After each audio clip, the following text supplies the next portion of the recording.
Have you ever been curious to know what spending more money on a camera system actually gets you? What if I told you that going from this $100 camera to this $10,000 camera, you actually lose some features? To find out all of it, I've got 6 tiers to showcase everything you could possibly gain or lose when you spend more money on a camera system. Starting off our lineup of contestants is the "wow, you took that with your phone" category at $0, followed up by the "old enough to drive" at $100 category. And after that, we have the "wait, when did $1,000 become budget" tier. Following that is the "sweet spot" at $2,500. Then we have the "professional?" or "professionally crazy" at $5,000. And lastly, we have the "don't tell my wife" tier at $10,000. Photography has a ton of variables, depending on what you enjoy photographing. If you're a landscape photographer, you're gonna care far less about autofocus and far more about a sturdy tripod and image quality. If you're a street photographer, you're gonna prioritize weight, size, and the focal length of your lens to stay more discreet when you're out shooting than, say, someone like a wildlife photographer. Thus, it's impossible to compare cameras for every genre, as certain cameras are better tools for the job than others. With that in mind, I will be comparing raw image quality of every camera in our lineup, which you can actually download the images files for yourselves if you'd like to see those in full resolution. You can find that link in the description down below the like button, or you can scan this QR code that's on your screen now if you're watching from a TV. Image quality isn't everything though. In fact, most cameras take decent images. A lot of what separates cameras nowadays are things like autofocus, ergonomics, hybrid video capabilities, or the special stuff like film simulations, autofocus eye tracking, or retro designs that impact how you interact with your cameras. Lastly, one of the best ways to improve image quality has nothing to do with your camera. It's actually the quality of your lens choice. Thus, this video is much more than just simply the results of these side-by-side photos. And throughout this video, I'll discuss what makes every camera special and what exactly it is that you gain, or sometimes lose, by spending more money. Let's start off by not spending any money at all, using our "wow, you took that with the phone" tier, which is gonna be, for me, the iPhone 17 Pro. If you've never seen any of my other content before, I spend every year testing the new iPhone's capabilities when it comes to raw image quality, and you'd be quite surprised at what a modern phone is capable of. For our comparison shot, you're gonna notice all the cameras were shot using a tripod. However, I'm not including the tripod as part of the cost because all of the shots were possible without the use of a tripod. It just helps me keep the images consistent between every camera and makes it easier to film. Most cameras were shot at roughly 35mm full frame equivalent, except for the iPhone 17 Pro shot, which has to be taken at 24mm to utilize the best camera and lens that's on the phone. Thus, you're gonna notice me moving physically closer to help with framing, even though they definitely won't end up lining up. I also shot using my current favorite camera app, the NoFusion app, which you can find out much more in my video that I did right here if you're interested in. But basically what this allows me to do is take an image with a recipe applied, and that boils down to a filter that's on the image while also still taking the raw image. While my phone is capable of taking larger 48MP raw images, I decided to shoot these in 12MP raw to better represent what many of you watching right now might be capable of accomplishing with your current phone. Remember, this tier is intended to cost $0, meaning it has to represent whatever you've got in your pocket. And on average, I imagine most of you watching have a phone that can take at least 12MP raw images.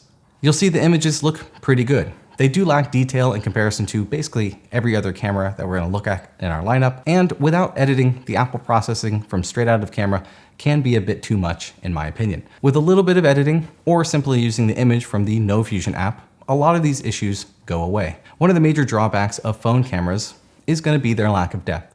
With such a small sensor, and because of physics, it's really difficult to take images that don't feel one-dimensional. While that hurts the phone's capabilities, in some ways though, it can actually work towards your advantage. Unlike every other camera in this lineup, it's rare that you ever have to worry about anything being in focus when using your phone. This is what makes phones special in comparison to everything else. Not only is it the camera that you're most guaranteed to have with you when you need it, you never have to worry about focus, sharpness, aperture, depth of field, or anything like that. The beauty of phone photography is that it's accessible to everyone, and quite literally can be the gateway into exploring more of the beauty in our world with zero barrier to entry. No other camera can compete with its portability, its size, its weight, and just its convenience. Sure, it's not going to be able to capture a bird flying through the air or have enough detail to read this email address that's on this viewing telescope, but it's still the camera that many of us choose every day to document our lives in the modern world. To summarize, what are the pros and cons of using your phone? The pros are, like I said, convenience. Secondly, it's so easy that your grandma can use it. And best of all, cost. You probably already have one. The cons are lack of versatility. The form factor leaves a lot to be desired when it comes to connecting to photography, and many times it can be difficult to avoid the phone look of those one-dimensional images. Next up, at $100, we have the old enough to drive Canon T2i. Released in February of 2010, I've got many fond memories of using this camera to film bands in my old college house during the height of the DSLR video era, using a program called Magic Lantern, which I'm sure many of you have never even heard of. This little guy is rocking an 18 megapixel sensor and can shoot almost 4 frames a second on a good day, and comes with the bonus of being able to see your framing without ever needing to turn the camera on, thanks to that old DSLR technology with this mirror and Penta prism in there. Taking a look at our images in the field, I shot all the cameras at f11, which is typically one of the sharpest apertures for most lenses, while providing a large depth of field to capture as much as we can in focus without pushing to f16, which you tend to lose a little bit of sharpness in the image. I also shot every camera at the widest available aperture, depending on the lens. For this little setup, I only had the kit lens for $100 I spent, meaning I could only get down to f3.5. At f11, the little T2i captures a decent amount of detail, with some areas feeling a bit soft, likely due to the lens, which was notoriously soft back in the day, so I have to imagine my lens here is also pretty soft. At f11, we benefit greatly from that APS-C sensor, giving us more of the skyline in focus.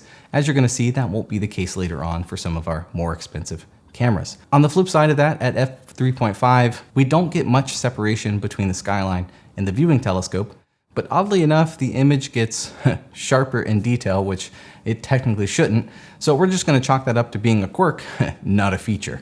Image quality aside, what makes this camera special is that you can get into photography and experience photography for as little as $100. Moving from a phone to an old camera like this one is gonna have a learning curve. It'll be a bit slower than what you might be used to on the phone, and the autofocus won't be nearly as reliable as your phone. Actually, my specific unit has this issue where the autofocus doesn't even work until I gently rotate this little manual focus ring, and then suddenly it works. What you will gain though is the feeling of having a camera in your hands, to hear and feel the snap of a shutter, and to just bring alive the hobby of photography. Depending on what you buy for yourself, you might even be able to get different lenses with different focal lengths. You'll get to experiment and learn how to achieve separation in your images utilizing depth of field. You might even start taking images into a photo editor and exploring what creativity that can offer. If you can spend a little bit more money and be patient, you could easily move into a full frame camera from the same period for as little as $250. If this is something that interests you, I actually have a full guide on recommendations for older cameras in the $100 to $300 camera range that you can find below the like button. The pros of a setup like this are, as I said, experiencing the hobby of photography that you simply just can't get by holding a phone in your hands. You get the flexibility to explore different focal lengths while learning a bit more about what attracts you to photography, such as portraits, macro, wildlife, street photography, landscapes. The list goes on. All of this while being quite affordable and with the bonus of consuming a bit less and keeping some older tech out of a landfill. The cons are definitely going to be the missed creature comforts of things like autofocus and frame rates, which are going to feel somewhat dated considering this thing is old enough to drive. You'll also have to be patient when trying to find a camera in good shape that still has some life left to give when you're shopping on things like Marketplace. And the biggest warning that I might give you is that you might end up enjoying it so much that you'll immediately catch a case of GAS, gear acquisition syndrome, ultimately leading you to want to spend more money down the road. Speaking of spending more money, up next is our, wait, this is the budget category camera at $1,000. My personal choice and recommendation for this price range is going to be the Nikon Z52. But there's a couple cameras that you can choose from to save some money, such as the Canon R50 or the Nikon Z30. But keep in mind that these prices change all the time, so by the time you watch this, I don't know what they'll be. Of course, you can also look into the used market to stretch your money further, and I've got a full article covering all of your choices that'll have linked in the description if you're interested in this price range. Let's start off with image quality. The Nikon Z52 sports a 21 megapixel sensor, which honestly hasn't changed all that much over the last decade on these entry-level systems.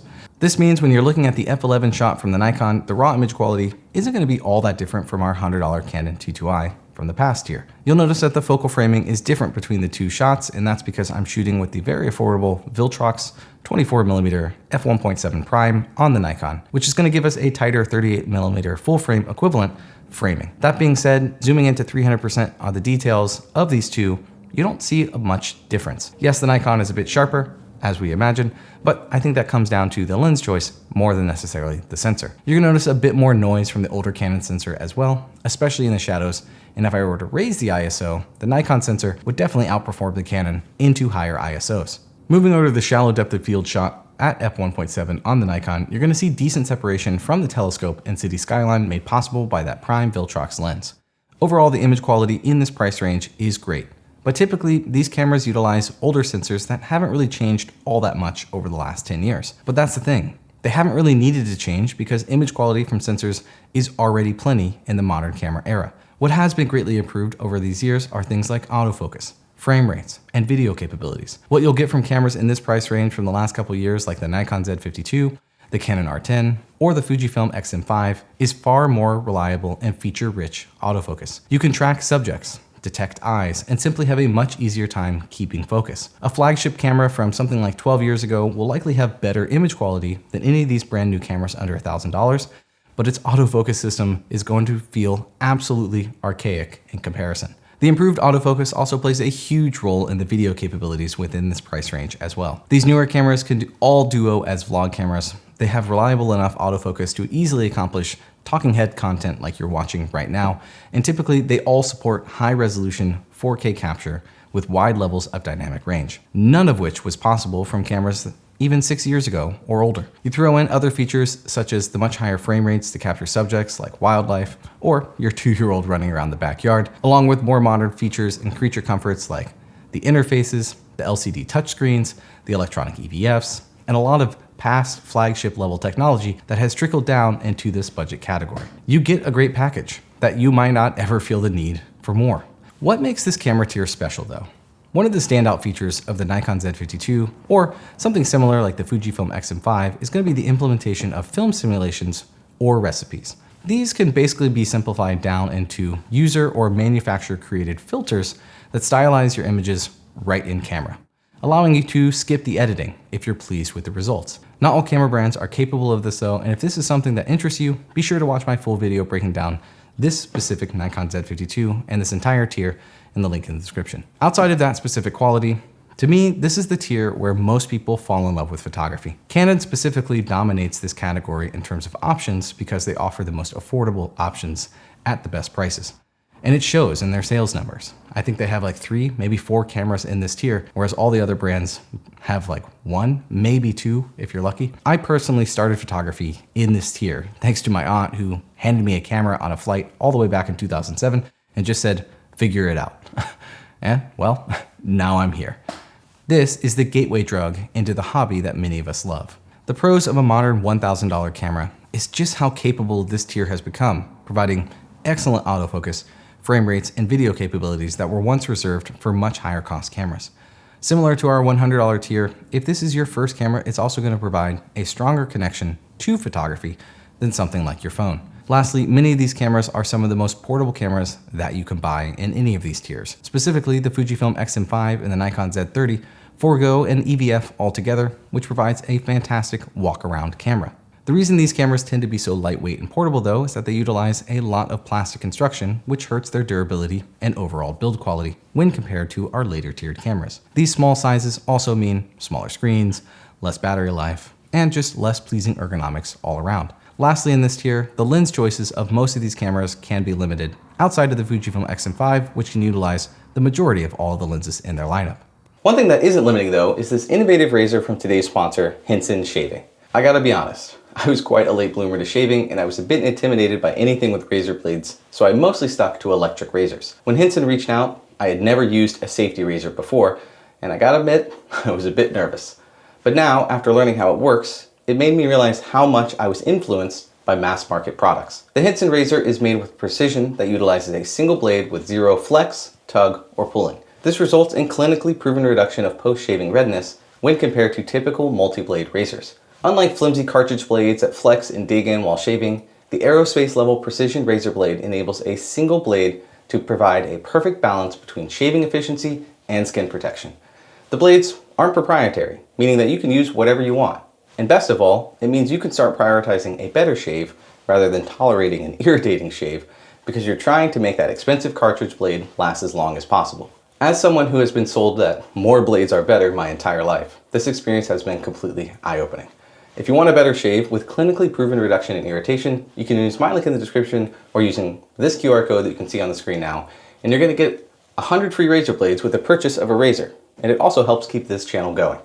Thanks again to Henson Shaving for sponsoring this video. So, if you get such a great package for $1,000, what can you get from the Sweet Spot camera at $2,500? This is the price range where your money typically stretches the furthest, giving you nearly every feature that you'd find on a more expensive camera while not paying for the flagship tax of brand new technology or niche features. For example, you can get a full-frame Nikon Z5 II combined with their 24-120 f4 lens. Or you could pick up the Fujifilm X-C5 with a Sigma 18-50 f2.8 lens for an ultra-portable option. Or maybe you want a retro-styled camera like the Nikon ZF that I have here, combined with the Nikon 24-70 f4 lens, which is exactly what we have today.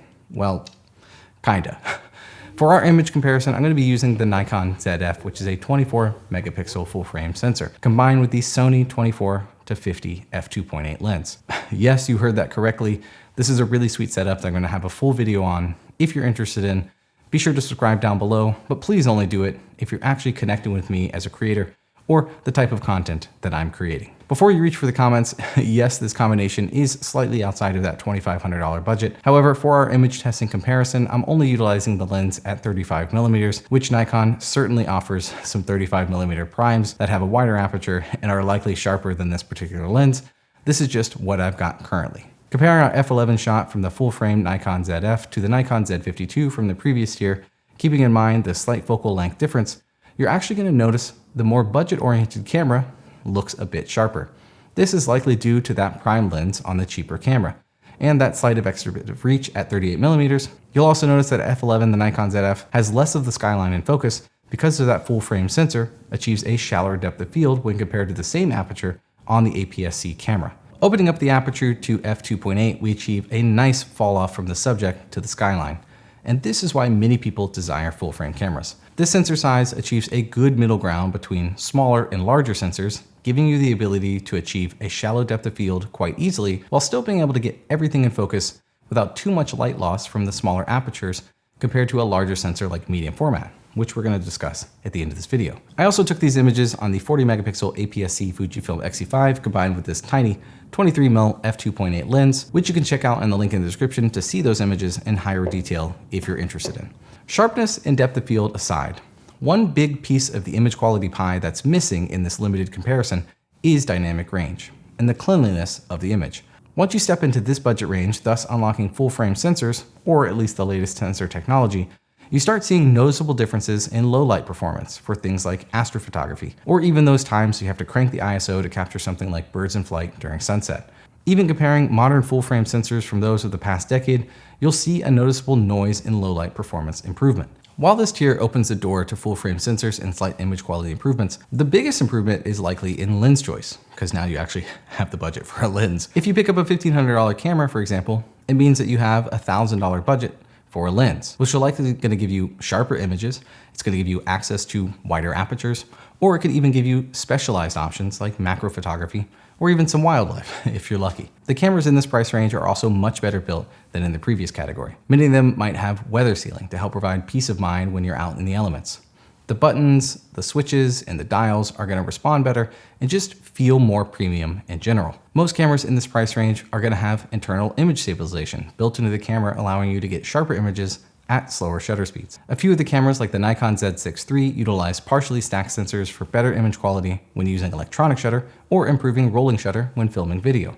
Autofocus gets even more reliable than the previous tier. We get access to higher frame rates like 40 frames per second on the new Canon R6 Mark III, which was literal flagship numbers only a couple years prior. Video quality codecs and options explode coming from the previous tier, giving access to 6K or even 7K footage with the ability to shoot in RAW video on something like the R6 Mark III or the Nikon Z6 III, along with higher frame rate slow motion capabilities, better dynamic range, and log formats from all the brands.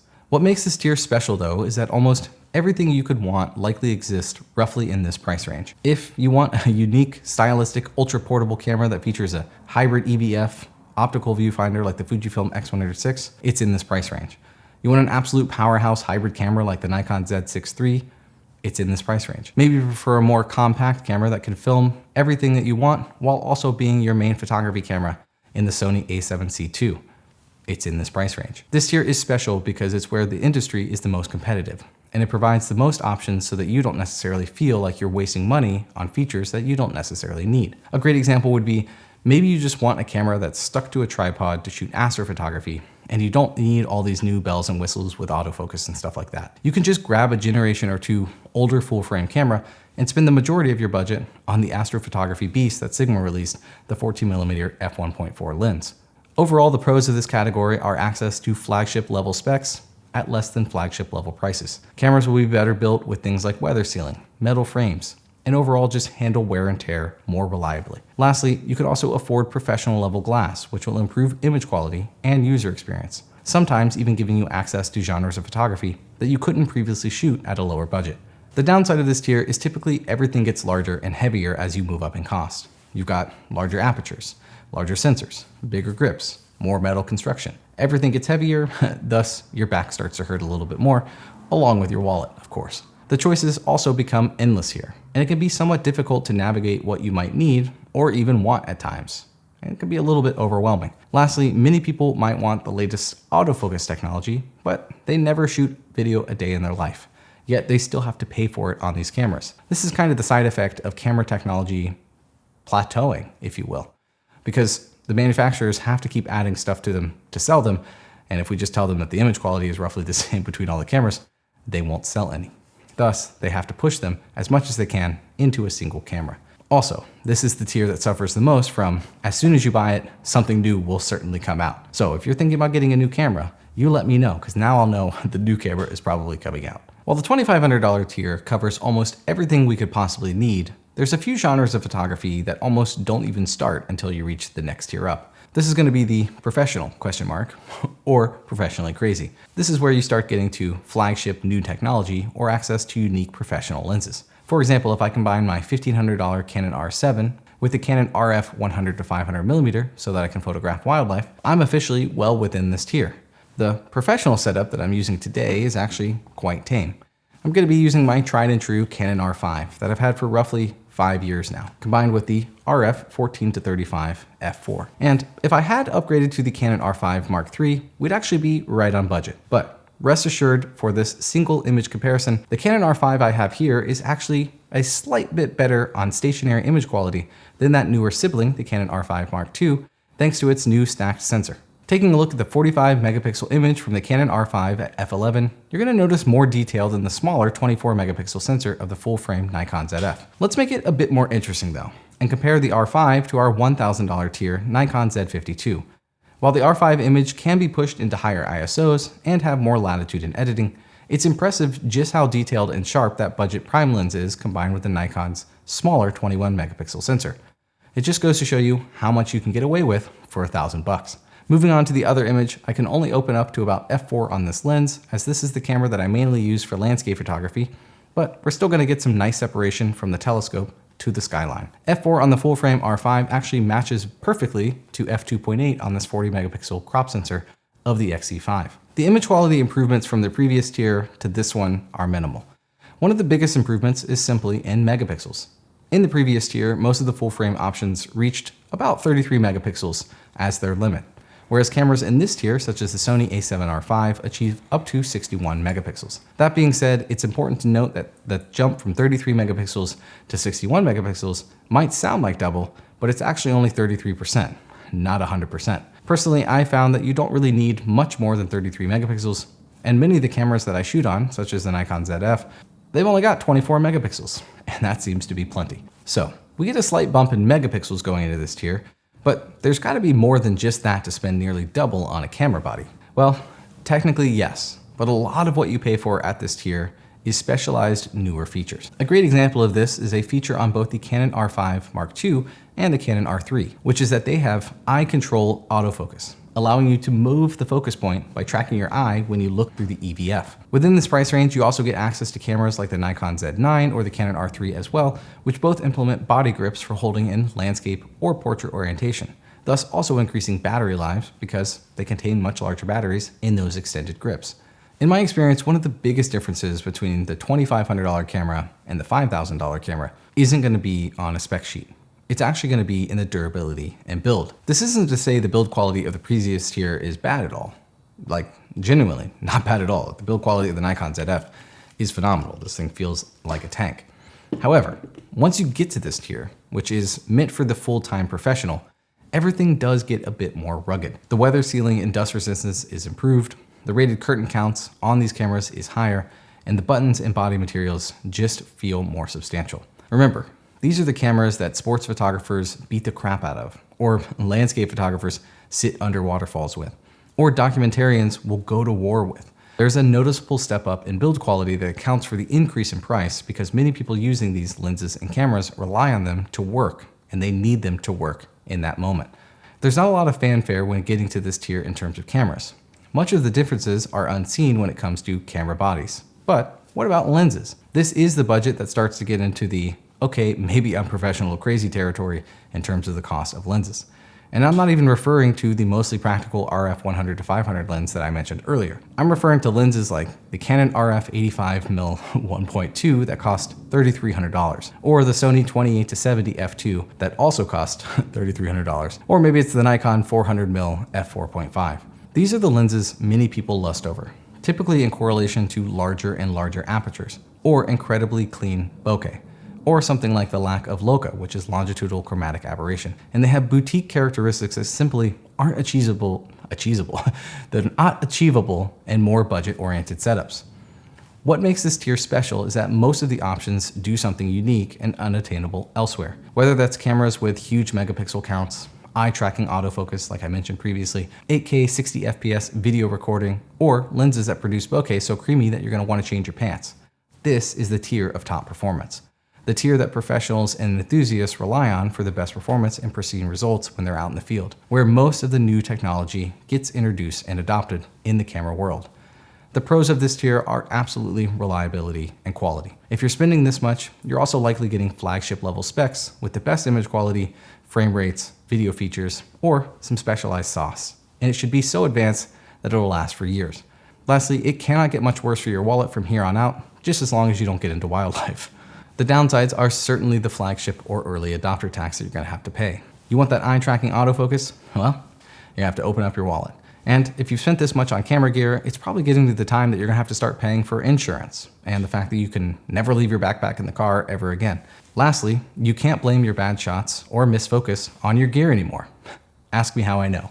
All right, the moment you've all been waiting for. At least, I hope for the sake of my YouTube algorithm. This is the Don't Tell My Wife tier, and also where things get a bit weird. This is the tier where you unlock medium format 102 megapixel cameras, but also the tier where you could buy fixed lens cameras that only shoot in black and white. For this comparison, I'm gonna be using the Fujifilm GFX 102, which was kindly sent to me from Fujifilm to borrow, just so I could take these comparison shots. I actually personally prefer their GFX 100 S2 that they let me borrow during the summer, simply for its size. But sadly, that one's more affordable and it wouldn't meet our 10K budget requirement. Shooting at f11 on the GF 45mm f2.8 lens from Fujifilm, you can see that the details are spectacular.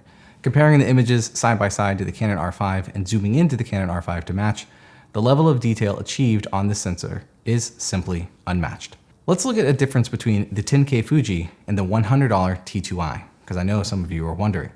If you zoom into 250% on the T2i to match the GFX 102, I think the details clearly speak for themselves here. Now, ironically, because we're shooting at f11, we weren't nearly stopped down enough to capture everything in focus on that larger medium format sensor, and this is clearly something you've got to keep in mind when you're using these larger sensors. This results in the background of the city skyline not being detailed enough like we got in those APS-C shots. Just something to keep in mind if you ever want to move to medium format. Looking at the f2.8 shot though, you're going to notice an absolutely beautiful separation achieved from the telescope to the skyline. Many people love the medium format look for this type of easily achievable shallow depth of field. But also keep in mind, like I said before, that means you've got to shoot at even smaller apertures when you want everything in focus. Regardless, What you're seeing on the screen is essentially the entire reason people spend this amount of money, simply because this level of detail and resolution isn't achievable with any other cameras. Image quality and resolution is essentially where this $10,000 party bus stops though. Almost every other feature, metric, or characteristic about any medium format camera will likely be a downgrade in comparison to some of our previous tiers. Heck, in some cases like the Hasselblad X2D, the autofocus was worse than the new entry-level cameras that we discussed earlier. Not to mention the fact that I can't even record video on that camera. Now thankfully the Fujifilm medium format cameras like the 100S2, the 100 II, the RF100, and I'm sure I'm missing a few others, do record video, but still not in the same league as all the wild stats from even the cameras in the $2,500 tier. None of this is to say that these cameras are bad. Absolutely not. This just simply highlights that to achieve the greatness of such image quality, you have to pay more than just the monetary price. Cameras in this tier are still extremely well built and feature rich.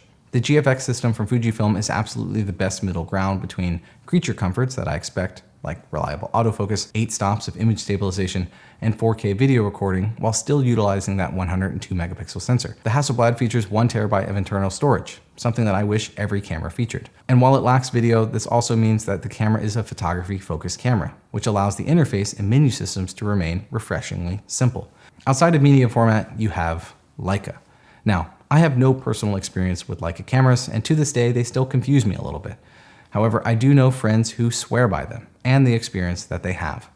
All of that being said, Leica doesn't necessarily offer a feature set, spec sheet, or wild image quality that cannot be achieved for less money.